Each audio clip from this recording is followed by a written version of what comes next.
પ્રભુની સ્તુતિ થાવ, પ્રભુનો આભાર માનતા તમ સર્વને પ્રભુ ઈસુ ખ્રિસ્તના નામમાં પ્રેમી સલામ પાઠવું છું. આ સમયને માટે ખરેખર પ્રભુનો આભાર માનું છું. ઘણા સમયથી આ સમયની હું રાહ જોતો હતો, પણ પ્રભુના સમયમાં પ્રભુએ સમય આપ્યો ને આ એક સેવાનો આરંભ આપણા ત્રિએક ઈશ્વરના નામમાં આ કરવામાં આવી રહ્યો છે. સઘળું માન, મહિમા અને ગૌરવ પ્રભુને આપવામાં આવે છે. વાલા મિત્રો, પ્રાર્થના મિત્રો અને સમર્થકો, પાછલા સમયમાં મેં જાહેરાત કરી હતી અને ઘણા બધા લોકોએ એમાં સારો રિસ્પોન્સ આપ્યો અને ચેનલને સબસ્ક્રાઈબ કરી અને જે માન આપ્યું તેના માટે સર્વનો હું ખાસ આભાર માનું છું. અને અત્યારે જ્યારે આ ચેનલ દ્વારા પ્રભુના વચનો તમારી પાસે લાવવામાં મારો આ નમ્ર પ્રયાસ છે, ત્યારે આવો પ્રાર્થના કરીએ, પ્રભુ આ કાર્યને આશીર્વાદિત કરે. પ્રાર્થનામાં જોડાય. અમારા જીવંત અને કૃપાળુ ઈશ્વર પિતા, અમે તમારો ખૂબ આભાર માનીએ છીએ, કારણ કે તમે જ આ જીવંત વચનોના આપનાર છો અને વચનો તમે સમજાવો છો. આ વચનો અમારા આત્માને માટે માનના છે અને અમારા માર્ગને માટે તે અજવાળું આપનાર છે. અમારી પ્રાર્થના છે કે પ્રભુ આ સેવા દ્વારા તમારા વચનો તમારા લોકો સુધી લઈ જવાનો આ જે પ્રયત્ન છે એને તમે આશીર્વાદિત કરો અને એના દ્વારા ઘણા બધા લોકો પ્રભુ તમારામાં આશીર્વાદિત થાય એવી પ્રાર્થના હું કરું છું. તમારા હાથમાં સોંપાવું છું ને પ્રભુ આ કાર્ય તમારા થકી થાય ને તમને માનને મહિમા મળે એવી વિનંતી પ્રભુ ઈસુ ખ્રિસ્તના નામમાં તમે સાંભળો ને માન્ય કરો. આમેન. પ્રભુએ આપણને જે બહુ અદ્ભુત સાધન આપ્યું છે કે જેના દ્વારા આપણે પ્રભુમાં વૃદ્ધિ પામી શકીએ છીએ. આપણા આત્માને માટે એ પ્રભુનું વચન એ આત્મિક ખોરાક સમાન છે. ત્યારે આપણે એ વચનોનું જે મહત્ત્વ છે એ સમજવાનો આપણે પ્રયત્ન કરીએ. પિતરનો પહેલો પત્ર, તેનો બીજો અધ્યાય ને તેની 1 થી 2 કલમ જો આપણે વાંચીએ તો ત્યાં પિતર આ પ્રમાણે કહે છે: એ માટે સઘળી દુષ્ટતા, કપટ, દંભ, અદેખાઈ તથા સઘળા પ્રકારની નિંદા દૂર કરીને નવા જન્મેલા બાળકોની પેઠે નિષ્કપટ આત્મિક દૂધની ઈચ્છા રાખો. આમેન. પ્રભુ એની મંડળીને એના સેવકો દ્વારા સૂચના આપે છે. એની મંડળીને, એમના લોકોને પ્રભુ દોરવણી આપે છે અને આત્મિક જીવનમાં વૃદ્ધિ પામવાને માટે શાની જરૂર છે એ વિશે પણ પ્રભુના વચનો શીખવે છે. અહીંયા આગળ સંત પિતર એ આત્મિક દૂધની વાત કરે છે. બહુ સુંદર આ કલમ છે, ખાસ કરીને પિતરના પહેલા પત્રના બીજા અધ્યાયની બીજી કલમ. નવા જન્મેલા બાળકોની પેઠે નિષ્કપટ આત્મિક દૂધની ઈચ્છા રાખો. આપણે પ્રભુના બાળકો છીએ, પ્રભુના લોકો છીએ. પ્રભુના બાળકો હોવાનો જે હક આપણને મળ્યો છે, યોહાનની સુવાર્તા તેનો પહેલો અધ્યાય ને 12મી કલમ, ત્યાં પ્રભુનું વચન કહે છે કે એટલે જેટલાએ તેનો અંગીકાર કર્યો, એટલે જેટલા તેના નામ પર વિશ્વાસ કરે છે, તેટલાને તેણે દેવના છોકરા થવાનો અધિકાર આપ્યો. અને આગળ કહે છે કે તેઓ દેહની ઈચ્છાથી નહીં, પણ આત્માથી, ઈશ્વરની ઈચ્છાથી જન્મેલા છીએ. અને એટલે આપણે જેઓ આપણી પોતાની જાતને વિશ્વાસીઓ કહેવડાવીએ છીએ, જેઓ તારણ પામેલા કહેવડાવીએ છીએ, એ ખરેખર આપણે નવો જન્મ પામેલા લોકો છીએ. પ્રભુએ આપણને તારણ આપ્યું છે અને આત્મિક નવો જન્મ પ્રભુએ આપણને પમાડ્યો છે એની પોતાની ઈચ્છાથી, કારણ કે આપણે પ્રભુ ઈસુ ખ્રિસ્તની પાસે આવ્યા, એનો અંગીકાર કર્યો અને એના નામ પર આપણે વિશ્વાસ કરીએ છીએ. જેઓ હજુ આ પ્રક્રિયામાં આવ્યા નથી તેઓ હજુ દેવના છોકરા બન્યા નથી. પણ સામાન્ય રીતે આપણે જોઈએ છીએ કે કોઈ બાળક જન્મ લે પછી એનો વિકાસ થાય છે. એ બાળક ધીમે ધીમે મોટું થાય છે. એની પ્રક્રિયામાં જો કોઈ સૌથી અગત્યની બાબત હોય તો એ દૂધ છે. બાળક જન્મતાની સાથે એના માની દૂધની તે ઈચ્છા રાખે છે અને એના માના દૂધ દ્વારા એ પોષણ પામે છે. તરત જ એ નવા જન્મેલા બાળકને સોલિડ ખોરાક આપવામાં આવતો નથી, પરંતુ એને સૌથી પહેલાં દૂધની જરૂર છે. ત્યાં આગળ પ્રેરિત પિતર એ આપણને એક જાણે કે સૂચના આપે છે, એક દોરવણી આપે છે. નવા જન્મેલા બાળકોની પેઠે આપણામાંથી ઘણા બધાએ પ્રભુ ઈસુનો સ્વીકાર કર્યો છે અને એ પ્રભુ ઈસુ ખ્રિસ્તનો સ્વીકાર કર્યાને આપણે ઘણો સમય પણ વીતી ગયો છે. કેટલાકને કદાપી વરસ થયું હોય, કેટલાકને 2 વર્ષ, 5 વર્ષ કે ઘણાને વધારે વર્ષ થયા હોય. પરંતુ જેમ આપણે શારીરિક રીતે વિકાસ પામીએ છીએ જન્મ લીધા પછી, અને જેમ જેમ આપણે મોટા થઈએ છીએ, એ જ પ્રમાણે શું આપણે આત્મિક રીતે વૃદ્ધિ પામ્યા છીએ? આપણે શું આત્મિક રીતે મોટા થયા છીએ? જો કોઈ બાળક એ સામાન્ય રીતે નોર્મલી એનો જો વિકાસ ના થાય તો ડૉક્ટર એના માટે ટ્રીટમેન્ટ આપે છે કે જેથી કરીને એ બાળકને ભૂખ લાગે અને એ બાળક ખોરાક લે અને એ ખોરાક દ્વારા એ શરીરમાં તંદુરસ્તી પામે અને એ વિકાસ પામે, મોટું થાય. જો એને શરૂઆતમાં એ માતાનું દૂધ ન મળે તો એનો યોગ્ય વિકાસ થતો નથી. વિજ્ઞાન એ પ્રમાણે પણ કહે છે કે શરૂઆતના સમયની અંદર માતાનું જે દૂધ છે એમાં એવા પોષક તત્વો છે કે એના દ્વારા તંદુરસ્તીની સાથે એ બાળક હૃષ્ટપુષ્ટ થાય છે, તંદુરસ્તી પામે છે અને એનો બહુ નોર્મલ વિકાસ થાય છે. ત્યાં આગળ આપણને નવા જન્મેલા બાળકો ગણવામાં આવ્યા છે. જે લોકો પ્રભુ ઈસુ ખ્રિસ્તની પાસે આવ્યા છે તેઓ પ્રભુમાં નવો જન્મ પામેલા પ્રભુના બાળકો બને છે. અને એ જે આત્મિક રીતે બાળકો જન્મ લે છે દેવના કુટુંબમાં, એમણે પણ વિકાસ પામવાની જરૂર છે. એમણે પણ ધીરે ધીરે વૃદ્ધિ પામવાની જરૂર છે.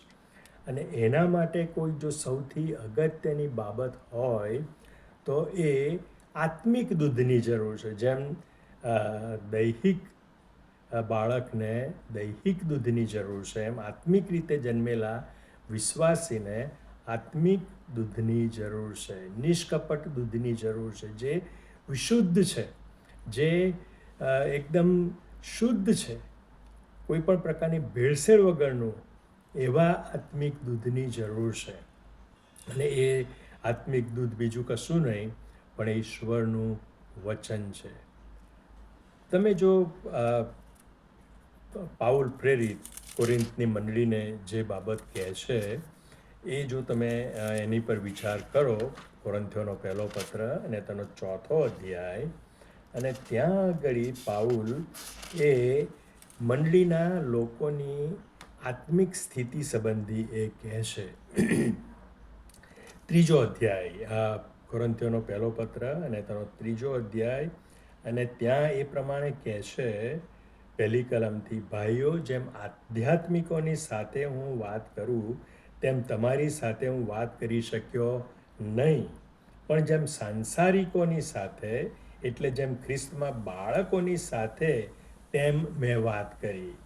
મેં તમને દૂધથી પાળ્યા છે, અન્નથી નહીં, કેમ કે હજુ સુધી તમે સમર્થ નહોતા અને હમણાં પણ સમર્થ નથી. આ મંડળીની જે આત્મિક વિકાસની વાત સંબંધી પ્રેરિત પાઉલ એ કહે છે કે હું જ્યારે તમારી પાસે આવ્યો અને મેં તમારી સાથે જે આત્મિક વાતો કરી એનું જે લેવલ હતું એ બહુ નીચું હતું. કહે છે કે મેં તમારી સાથે આધ્યાત્મિકોની સાથે વાત કરું તેમ મેં વાત કરી નથી. તમારું જે સ્ટાન્ડર્ડ છે, તમારું જે લેવલ છે, એ જે આગળ વધવું જોઈએ એ વધ્યું નહોતું, કેમ કે ત્યાં પાઉલ એમને કહે છે કે તમે સંસારિક છો. અને એ માટે જે શબ્દ ગ્રીકમાં વાપરવામાં આવ્યો છે સાર્કિનોસ, અને એનો અર્થ છે કે દૈહિક. અને એટલે મંડળીમાં જે લોકો હતા, કોરિન્થની મંડળીમાં, એ જે રીતે આત્મિક રીતે વૃદ્ધિ પામવી જોઈએ તેઓ પામ્યા નહોતા. અને કહે છે એટલા માટે કહે છે મારે તમને દૂધ જ આપ્યા કરવું પડ્યું છે. કોઈ બીમાર માણસ હોય તો ડૉક્ટર એને હલકો ખોરાક લેવા માટે સૂચના આપે છે, અને ખાસ કરીને દૂધ.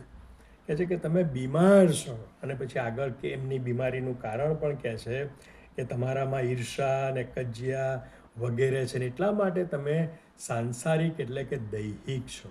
દૈહિક બાબતો ઉપર તમે વધારે ધ્યાન આપો છો. તમારે આત્મિક રીતે વૃદ્ધિ પામવી જોઈએ, પામ્યા નથી. ને એટલા માટે અન્નથી નહીં, કઠણ ખોરાકથી નહીં, પણ મેં તમને દૂધથી પાળ્યા છે.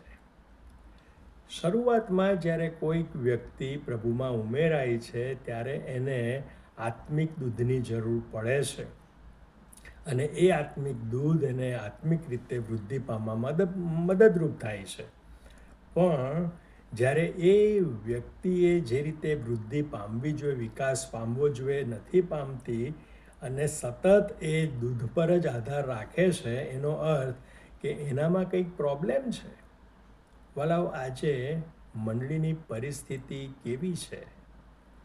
શું મંડળીના લોકો, જેમને આપણે વિશ્વાસી કહીએ, એ લોકો શું પ્રભુમાં વૃદ્ધિ પામ્યા છે?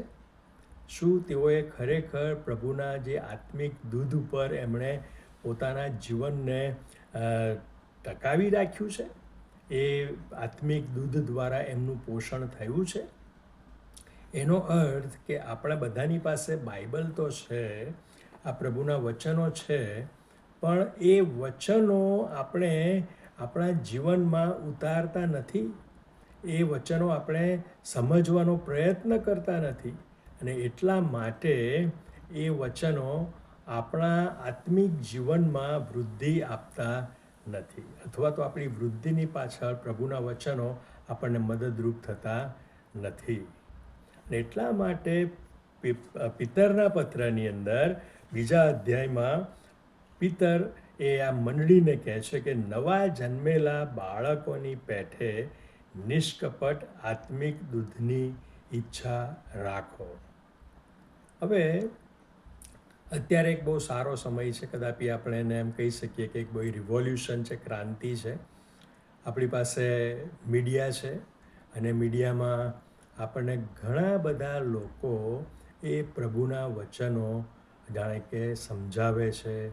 ઘણી બધી ચેનલો દ્વારા આપણને પ્રભુના વચનો સાંભળવા મળે છે, અને એ સારી વાત છે.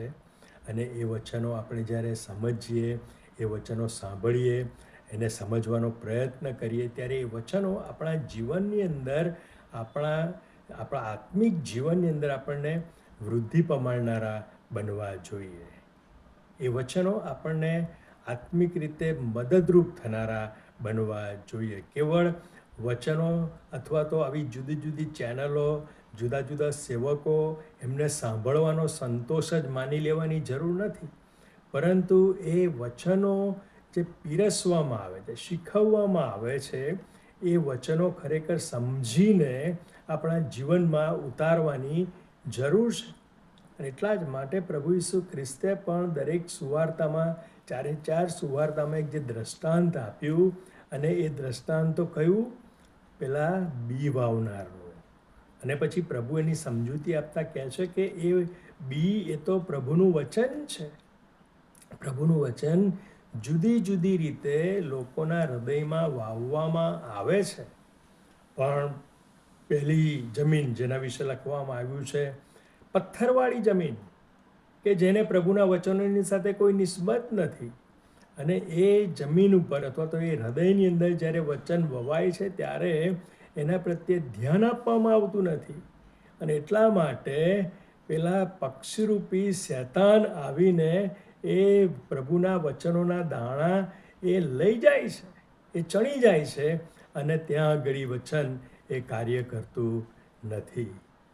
બીજું જે વચન છે એ પથ્થરવાળી ભોંયવાળું જમીન, એ જમીન કે જેની અંદર પ્રભુનું વચન પડે છે તો ખરું, પણ પૂરતી જમીન નહીં હોવાથી ત્યાં આગળ એને ઉગવાના માટેનો અવકાશ મળતો નથી. ઉગે છે પણ પછી પોષણ, એને જે કંઈ પાણી, ભેજ જે મળવું જોઈએ નહીં મળવાના કારણે એ જલ્દીથી એ મુરઝાઈ જાય છે, સુકાઈ જાય છે. અને કેટલાક જીવનો એવા છે કે જે વચન સાંભળીને હરખથી માની લે છે, પણ પછી બીજા જે કાંટા, ઝાંખરા અને ચિંતા વગેરે એ કહે છે કે વચનને ઉગવા દેતા નથી. અને પછી એક જમીન એવી છે કે જેમાં બી વવાય છે અને એને યોગ્ય જમીન મળવાથી, પોષણ મળવાથી કહે છે કે એ બી ઉગી નીકળે છે અને એને ઘણા ફળ લાગે છે. અને પ્રભુ ઈસુ ખ્રિસ્ત આ દ્રષ્ટાંત દ્વારા કહેવા માગે છે કે પ્રભુના વચનો તો ઘણા બધા લોકો સાંભળે છે, પ્રભુના વચનો ઘણા બધી વ્યક્તિઓ એ સાંભળે છે, પણ એમના જીવનમાં આ જુદી જુદી અસરોના કારણે એ વચન જે ઉગવું જોઈએ, ફળ આપવું જોઈએ, એ કાર્ય કરતું નથી. અને પછી એ વચન નિષ્ફળ જાય છે અને એને ફળ આવતું નથી. વલાઓ, પ્રભુએ આપણને જે આત્મિક દૂધ આપ્યું છે, કે જે દૂધ આપણને શરૂઆતથી જ પોષણ આપે છે, શક્તિ આપે છે, આપણો વિકાસ કરે છે, વૃદ્ધિ પામવામાં મદદ કરે છે, એની ઈચ્છા રાખવાને માટે આ પિત્તર જણાવે છે. પ્રભુએ તો એ વચન, એ આત્મિક દૂધ રૂપી વચન પ્રભુએ આપણને આપ્યું છે, પ્રભુએ આપણા હાથમાં આપ્યું છે. પણ શું આપણને એની ઈચ્છા થાય છે? શું આપણે એની ઈચ્છા રાખીએ છીએ? નાનું બાળક હોય એ જન્મતાની સાથે પોતાને માની દૂધની શોધ કરે છે, અને પછી એ પોતાની માનું દૂધ એ લે છે, અને ભૂખ્યું થાય ત્યારે રડે છે, અને ફરીથી પાછું એ જ્યારે લે છે ત્યારે તૃપ્ત થાય છે. વલાઓ, કદાપી આપણે નવો જન્મ પામ્યા છીએ, આપણે પ્રભુમાં નવા જન્મેલા બાળકો છીએ, પણ એ જે આત્મિક દૂધની જે ઈચ્છા એ જાણે કે આપણામાં હોવી જોઈએ એ નથી. કદાપી આપણી ઉણપ કહી શકાય, આપણી એ નબળાઈ કહી શકાય. કદાપી જે પ્રમાણે પ્રભુએ દ્રષ્ટાંતમાં શીખવ્યું પ્રમાણે શૈતાન ઘણી બધી વાર આપણા જીવનની અંદર જુદા જુદા અવરોધો લાવે છે, અને આપણને એ આત્મિક દૂધથી એ દૂર રાખવાનો પ્રયત્ન કરે, એટલા માટે કે આપણે વિકાસ ના પામીએ, આપણું જીવન એ સુદૃઢ, મજબૂત ના થાય, આપણે પામર બનીએ, પાંગળા બનીએ, અને કદાપી શૈતાન આપણા જીવનમાં કાર્ય કરે છે. અને એટલા માટે વાલાઓ, ખ્રિસ્તી જીવનની અંદર જો કોઈ કેન્દ્ર સ્થાને કોઈ બાબત હોય ખ્રિસ્તી જીવનમાં વૃદ્ધિ અને વિકાસ પામવાને માટે, તો એ સૌથી પહેલી બાબત એ પ્રભુના વચનો. એ આપણા માટે આત્મિક ખોરાક સમાન છે. અને જેમ બાળક મોટું થાય પછી એની એ ખોરાકની પણ જાણે કે રીતો બદલાય છે. થોડા મહિનાઓ સુધી એ માતાનું દૂધ પીધા પછી એને થોડા ઘણા નક્કર ખોરાકની શરૂઆત કરવી પડે. બાફેલો ખોરાક, પ્રવાહી ખોરાક, અને એ પછી એ નક્કર ખોરાક પણ લે. અને 1 વર્ષનું બાળક થાય ત્યારે તો એ સંપૂર્ણપણે આ મોટા માણસની માફક એ ખોરાક લેતા શીખે છે. પણ જો આપણે શરૂઆતમાં, આપણા શરૂઆતના સ્ટેજની અંદર આત્મિક દૂધ વિશે નિષ્કાળજી રાખીએ છીએ, અને આપણે જો એના પ્રત્યે દુર્લક્ષ સેવીએ છીએ અને જેમ નેચરલી બાળકને માતાના દૂધની ઈચ્છા થાય ને એ દૂધની શોધ કરે છે, એ પ્રમાણે જો આપણે ઈશ્વરના વચનોને આત્મિક દૂધ તરીકે એની ઈચ્છા ન રાખીએ તો વાલાઓ પછી આપણા જીવનનો વિકાસ થતો નથી. અને ત્યારે સંત પાઉલ જે કરિન્થની મંડળીને ઠપકો આપે છે એ કદાપી આપણા માટે પણ એ સાચું ઠરે છે. પાઉલ કહે છે કે જેમ જો પુખ્ત વયના લોકો વિશ્વાસીઓની સાથે જે પ્રમાણે મારે આત્મિક વાતો કરવી જોઈએ એ હું કરી શક્યો નથી, પણ કહે છે કે મેં તમને દૂધ જ આપ્યા કર્યું છે, મારે દૂધથી તમને પોષવા પડ્યા છે, કારણ કે હજુ તમે વૃદ્ધિ કે વિકાસ પામ્યા નથી. અને માટે વાલાઓ, આજે આપણી પરિસ્થિતિ કેવી છે? આજે આપણે ક્યાં સુધી પહોંચ્યા છીએ? આપણે ક્યાં સુધી પ્રભુના વચનો સમજવાને માટે આપણે યોગ્ય ઠર્યા છીએ? શું આપણે પ્રભુના વચનોના જે ગૂઢ મર્મો છે એ સમજી શકીએ છીએ? પ્રભુ એમના શિષ્યોને શું કહ્યું? કે છે કે બહારના લોકોને તો બધી વાતો કે છે કે મર્મરૂપ લાગે છે, રહસ્ય લાગે છે, પણ તમને એ મર્મરૂપી વાતો સમજવાને માટે તમને તૈયાર કરવામાં આવ્યા છે. અને એટલે હિબ્રુઓના પત્રમાં પણ હિબ્રુઓના પત્રના લેખક એ પ્રમાણે કહે છે, 5મો અધ્યાય અને 12મી કલમથી જો આપણે વાંચીએ તો ત્યાં આગળ પણ જાણે કે ઠપકારૂપ બાબત છે. કેમ કે આટલા વખતમાં તો તમારે ઉપદેશકો થવું જોઈતું હતું, પણ તમારે અત્યારે તો દેવના વચનના મૂળ તત્વ શા છે એ કોઈ તમને ફરી શીખવે એવી અગત્ય ઊભી થઈ છે. અને જેઓને દૂધની અગત્ય હોય અને ભારે ખોરાકની નહીં, એવા તમે થયા છો. કેમ કે જે કોઈ દૂધ પીએ છે તે ન્યાયપણા સંબંધી બિનઅનુભવી છે, કેમ કે તે બાળક જ છે. વલાઓ, હા, પ્રભુએ એના કુટુંબમાં એમના બાળકો બનવાને માટે આપણને આમંત્રણ આપ્યું છે. એ અધિકાર પ્રભુ આપણને આપવા માગે છે જો આપણે પ્રભુ ઈસુ ખ્રિસ્તની પાસે આવીએ, તેમનો અંગીકાર કરીએ અને તેમના પર વિશ્વાસ કરીએ તો. અને ત્યારે આપણે દેવના છોકરા બનવાનો અધિકાર પામીએ છીએ. પણ દેવના છોકરા બન્યા પછી વર્ષો સુધી આપણે એના એ જ તબક્કામાં રહીએ એ યોગ્ય નથી. કારણ કે નાનું બાળક જન્મે, એ નવા જન્મેલા બાળકને દૂધથી એનું પોષણ થાય અને પછી એ દિવસે દિવસે વૃદ્ધિ પામે છે, વિકાસ પામે છે, એ દ્રઢ બને છે. અને પછી એક સમય આવે છે કે એને નક્કર ખોરાકની જરૂર પડે છે. અહીંયા આગળ પાઉલ અને આ હિબ્રુઓના પત્રના લેખક એ બંને જગ્યાએ આ વિશ્વાસીઓને હજુ બાળક જેવા જ ગણે છે કે તમારે તો અત્યાર સુધી તો ઉપદેશકો બની જવું હતું, પણ હવે જો હજુ તમને ફરીથી કોઈ કહે છે કે દેવના વચનોના મૂળ તત્વ શીખવે, એ અગત્ય જાણે કે જરૂર એવી જણાય છે. વાલાઓ, આજે પણ મંડળીમાં આપણે એટલો જ આત્મસંતોષ લઈએ છીએ કે આપણે રવિવારે મીટિંગ દેવળમાં જઈએ છીએ, ભક્તિ સભામાં ભાગ લઈએ છીએ, સંદેશો સાંભળીએ છીએ અને એ પાછા આવીએ છીએ. અને એ જ પ્રમાણે ગુરુવારની કે શુક્રવારની મિટિંગો એમાં આપણે જઈએ છીએ, બીજી પણ અન્ય મિટિંગોમાં આપણે જઈએ છીએ, દુઃખ સપ્તાહની મિટિંગોમાં આપણે ભાગ લઈએ છીએ અને આપણે આત્મસંતોષ લઈએ છીએ. શાનો?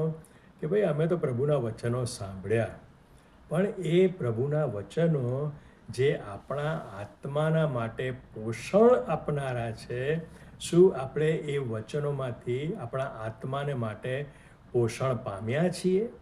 શું એ વચનો આપણને પોષણ આપનારા બન્યા છીએ?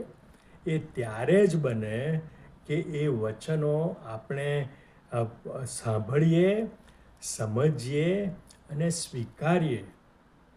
ગાય અને બીજા ઘણા એવા પ્રાણીઓ છે કે જેઓ ખોરાક સંબંધી એમની ખાસ આગવી ટેવ છે, એ લોકો વાગોળે છે. શરૂઆતમાં એ બધો ખોરાક એવો ને એવો જ પોતાના પેટમાં ઉતારે છે, પછી એ ખોરાક જે એમના પેટમાં આખો ગયો છે, ચાહે ઘાસ હોય કે અન્ય, એ ખોરાક પછી એ પોતાના મોંમાં લાવે છે અને ચાવે છે અને ફરી ઉતારે છે. અને એ રીતે વારંવાર પ્રક્રિયા કર્યા પછી એ ખોરાક એ પચવામાં હલકો થાય છે. એ ખોરાક દ્વારા એ પશુને પોષણ મળે છે અને એ પશુ એ વિકાસ પામે છે. વલાઓ, આપણે તો ઘણી બધી વાર પ્રભુના વચનો કેવી રીતે એને રિસ્પોન્સ આપીએ છીએ. એ પેલી 4 જે જમીનો પ્રભુ ઈસુ ખ્રિસ્તે કહી, એમાંના કોઈ એક પ્રકારે આપણે પ્રભુના વચનોને રિસ્પોન્સ આપીએ છીએ. એ રસ્તાની કોરે પડેલા બી કે જેને કોઈ પ્રભુના વચનો સાંભળવાની તાલાવેલી નહોતી અને એટલા માટે શૈતાન બહુ જલ્દીથી લઈ ગયો. પથ્થરવાળી જમીન કે જેમાં જમીન નહોતી અને એને ઊંડાણ નહોતું ને એટલા બી ઉગ્યા પણ તરત ચીમડાઈ ગયા. પેલા કાંટાના ઝાંખરામાં પડેલા બી કે જે જગતની ચિંતા, બીક, માયા અને એના કારણે એ જે રીતે એને ઉગવાનો અવકાશ મળવો જોઈએ એ મળ્યો નહીં. પણ જગતની ચિંતા અને માયાએ એ બધાને દબાવી દીધા. કેવળ એક જ જમીન એવી હતી કે જેમાં એ બી બરોબર ઉગ્યા અને એને ફળ લાગ્યા અને એનાથી એ માળીને એ ખેડૂતને સંતોષ થયો. ભલાઓ, આ જે બાબત છે એ આપણા જીવનને બહુ અનુકૂળ આવે છે. આપણે પ્રભુના વચનોને કેવો રિસ્પોન્સ આપીએ છીએ? શું પ્રભુના વચનો સાંભળવાની આપણને ઈચ્છા થાય છે? એ નવા જન્મેલા બાળકની પેઠે નિષ્કલંક, નિષ્કપટ આત્મિક દૂધની આપણને ઈચ્છા છે? કે પછી એ બધું ચીલાછાલું આપણે કરીએ છીએ? દેવળમાં ના જઈએ તો લોકો કહે છે કે ભાઈ દેવળમાં ના ગયા વગેરે. પણ શું આપણે પ્રભુના વચનો સાંભળવાને માટે જઈએ છીએ? અને ત્યાં આગળ શું આપણને પ્રભુના વચનો યોગ્ય રીતે પીરસવામાં આવે છે? અને એટલે વાલાઓ, આપણા જીવનને માટે આ પ્રભુના વચનો એ આત્મિક દૂધ સમાન છે. આપણા આત્માનું પોષણ કરનાર છે. અને એ વચનો દ્વારા આપણે આત્મિક રીતે વિકાસ પામીએ છીએ.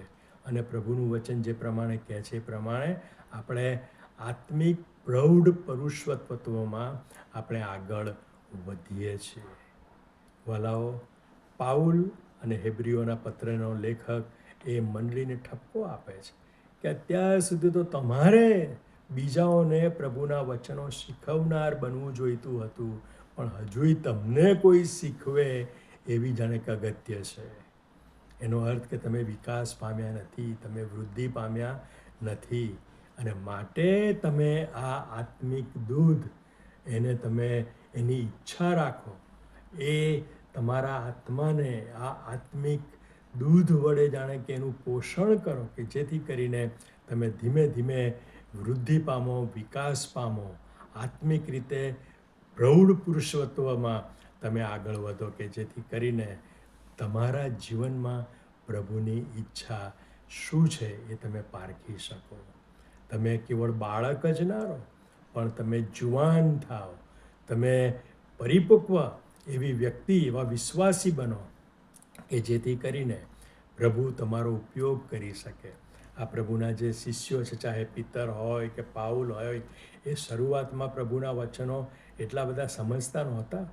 પણ પ્રભુની પાસે રહીને એ લોકો શીખ્યા, પ્રભુની વાતો એમણે સાંભળી, એ વાતો એમણે પોતાના હૃદયમાં જાણે કે સંગ્રહી રાખી અને એ વાતો દ્વારા, એ પ્રભુના શિક્ષણ દ્વારા એ પ્રભુમાં આગળ વધ્યા અને મંડળીના સારા શિક્ષકો તેઓ બન્યા, આત્મિક શિક્ષકો તેઓ બન્યા.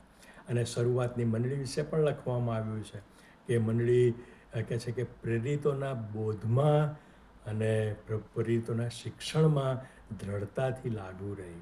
અને જ્યારે મંડળી પ્રભુના વચનોમાંના શિક્ષણમાં દ્રઢતાથી લાગુ રહી, ત્યારે એ મંડળી પ્રભુના મહિમાને માટે વધુ વપરાઈ શકી અને એના દ્વારા પ્રભુનું કાર્ય આગળ વધ્યું.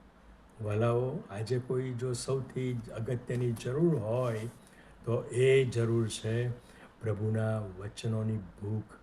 એના વચનો શીખવાની તાલાવેલી, એ વચનો પ્રત્યેની ઈચ્છા, અને જ્યારે કોઈ વ્યક્તિના હૃદયની અંદર પ્રભુના વચનો પ્રત્યેની ઈચ્છા ઉત્પન્ન થાય છે અને એ ઈચ્છા સંતોષવાને માટે એ પ્રભુના વચનોની પાસે આવે છે, પ્રભુના વચનો સાંભળે છે, એને સમજવાનો પ્રયત્ન કરે છે.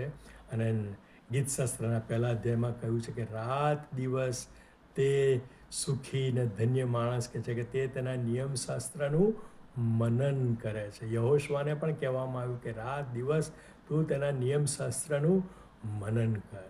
આપણે તો સવારે 5-10 મિનિટ વાંચી લીધું, પ્રાર્થના કરી અને જાણે કે આપણું કામ પૂરું થઈ ગયું હોય એવું માનીએ છીએ. પણ ના, સતત આપણા જીવનની અંદર, આપણા હૃદયની અંદર એક ઊંડી ઈચ્છા હોવી જોઈએ, અને તો એ કે પ્રભુના વચનો હું પ્રાપ્ત કરું, પ્રભુના વચનો હું પામું, અને એ વચનો મારા જીવનને આગળ વધવામાં મદદ કરે.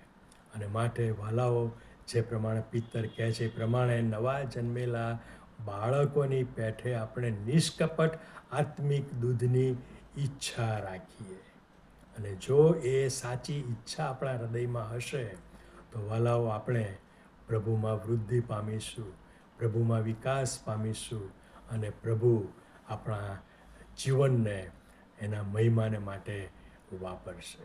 પ્રભુ આ વચનો દ્વારા આપણ સર્વને તેનો આશીર્વાદ આપો. આમેન. ફરી એકવાર આ સંદેશાના માટે પ્રભુનો આભાર માનું છું, અને મારી ઈચ્છા અને પ્રાર્થના છે કે આ સેવાને તમે વધારે મદદરૂપ થશો, પ્રાર્થના કરશો, અને આ સેવા તમને ખરેખર ફળદાયી બને એવી મારી પ્રાર્થના અને શુભેચ્છા છે. God bless you all. આવો પ્રાર્થના કરીએ. જીવતા પ્રભુ, અમે તમારો ખૂબ આભાર માનીએ છીએ, કારણ કે તમે આ વચનો અમને આપ્યા છે, પવિત્ર વચનો કે જે અમારા માટે આત્મિક નિષ્કપટ દૂધ સમાન છે. અને પ્રભુ, ઘણી બધી વાર એ દૂધ વગર અમે આત્મિક જીવનમાં આગળ વધી શકતા નથી, અમારો વિકાસ થતો નથી. પ્રભુ, તમારું વચન આજે કહે છે એ પ્રમાણે અમે જેઓએ આ વચન સાંભળ્યું છે દરેક, પ્રભુ, તમારા એ નિષ્કપટ આત્મિક દૂધની ઈચ્છા રાખનારા બનીએ, અને એ દૂધ, એ આત્મિક દૂધ, તમારા વચનો અમને આત્મિક રીતે વધારે દ્રઢ કરે, તંદુરસ્ત બનાવે, અને પ્રભુ અમને આગળ વધવામાં મદદરૂપ થાય. આ વચનોને પ્રભુ તમે આશીર્વાદિત કરો. આ વચનો જેઓ સાંભળ્યા છે તેઓ સર્વને તમારો આશીર્વાદ આપો. અમારી પ્રાર્થના પ્રભુ ઈસુના નામમાં તમે સાંભળો અને માન્ય કરો. આમેન. ફરી એકવાર વાલા મિત્રો, તમારા સર્વનો હું આભાર માનું છું. તમે આ વચનો સાંભળ્યા અને એમાં જોડાયા. પ્રભુ તમને આશીર્વાદિત કરો, અને હવે પછીના સમયમાં આ જેમ અનુકૂળતા થશે તે પ્રમાણે આ વચનો તમારી આગળ લાવવામાં આવશે. God bless you. Bye bye.